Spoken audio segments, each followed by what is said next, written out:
HS Bhardwaj YouTube channel पर आप सभी का स्वागत है। आज मैं आपको बैसाख पूर्णमासी के बारे में जानकारी दूंगा। बैसाख पूर्णमासी कब की रहने वाली है, 11 की या 12 की। बैसाख पूर्णमासी के दिन कौन कौन से उपाय करने हैं जिससे आपकी प्रत्येक मनोकामना पूरी हो, भरपूर धन की प्राप्ति हो, संतान का सुख आपको प्राप्त हो। साथ ही बैसाख पूर्णमासी का महत्व भी क्या है, पूरी जानकारी आपको इस वीडियो के माध्यम से प्राप्त होगी। बैसाख का महीना भगवान विष्णु को समर्पित है। बैसाख के महीने में भगवान विष्णु की विशेष रूप से आराधना की जाती है।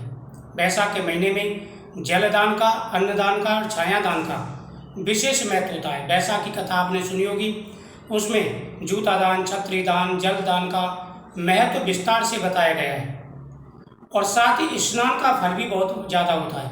अगर आपने पूरे महीने कोई दान पुण्य नहीं किया है, स्नान आदि नहीं किया है, यानी सुबह जो बैसाख के नाम के स्नान होता है सुबह के समय किया जाता है, गंगा जल में डाल करके, वो आपने नहीं किया है, तो आप पूर्णमासी के दिन सुबह स्नान करते समय जल में गंगा जल डाल करके स्नान करेंगे, आपको गंगा स्नान का फल प्राप्त हो जाएगा।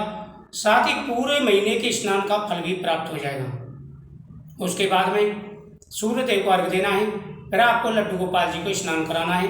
आपके घर में सालग्राम जी हैं, लड्डू गोपाल जी हैं, आप उनको स्नान कराएं। स्नान कराने के बाद में चंदन का टीका लगाएं। अब आपको उपाय करने हैं। सबसे पहले भगवान को आप तुलसी पत्र समर्पित करेंगे। कृष्णाय वासुदेवाय हरे परमात्मने प्रणतः क्लेशनाशाय गोविंदाय नमः। अगर इस मंत्र का जाप करके भगवान को तुलसी पत्र समर्पित किए जाएं और वह पत्ते प्रसाद के रूप में खाए जाएं तो शरीर की सारी व्याधा दूर हो जाती है। भगवान के सामने पंचामृत, क्योंकि पूर्णमासी का दिन है, सत्यनारायण भगवान की पूजा की जाती है, भगवान के सामने पंचामृत और केले का फल समर्पित करें। अपनी इच्छा बोल करके पूजा के बाद में वह प्रसाद के रूप में जरूर खाएं। सत्यनारायण भगवान की इस दिन पूजा करें। दूसरा, इस दिन भगवान शिव का अभिषेक भी करना है और गाय के दूध से भगवान शिव का अभिषेक करेंगे। उसके बाद में गंगा जल से अभिषेक करेंगे और भगवान शिव को भी खीर का प्रसाद समर्पित करना है। भगवान शिव के सामने चौमुखी दीपक जलाएंगे।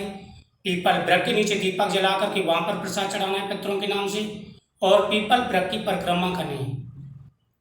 पानी का घड़ा भर करके उस पर फल रख करके मंदिर में दान करके आए। ब्राह्मणों के लिए भोजन दान करें, साथ ही गरीबों के लिए अन्न दान करें और शरबत का दान करें। ये दान बहुत बड़े करे गए हैं और अनंत गुना फल की प्राप्ति होती है, क्योंकि अन्न से देवता पितर सभी तृप्त होते हैं। मनुष्य यानी अन्नदान को सबसे बड़ा दान कहा गया है। गौ माता की पूजा का भी इस दिन बड़ा महत्व होता है। गौ माता को आप फल खिला के आएँ, रोटी गुड़ खिला करके आएँ, इससे आपकी प्रत्येक मनोकामना पूरी होगी। बात करते हैं पूर्णमासी की किस दिन की रहने वाली है। तो 11 तारीख की शाम को 8 बजे से पूर्णमासी प्रारंभ होगी।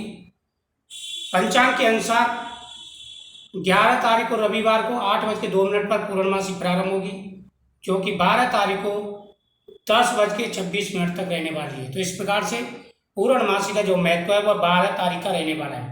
तो 12 तारीख की पूर्णमासी मनाई जाएगी। तो पूर्णमासी को दान पुण्य ज़्यादा से ज़्यादा करें। इस दिन स्नान का बड़ा महत्व होता है। पूरे विस्तार से मैंने आपको जानकारी दी है। वीडियो को ज़्यादा से ज़्यादा शेयर करें, चैनल को सब्सक्राइब करें, कमेंट में जय श्री कृष्ण जरूर लिखें। अगर आपके मन में कोई कामना है, आपके प्रति कोई परेशानी है, दिक्कत है, तो आप कमेंट जरूर करिएगा, उसके ऊपर भी आपको वीडियो प्राप्त होगी। जय श्री कृष्ण।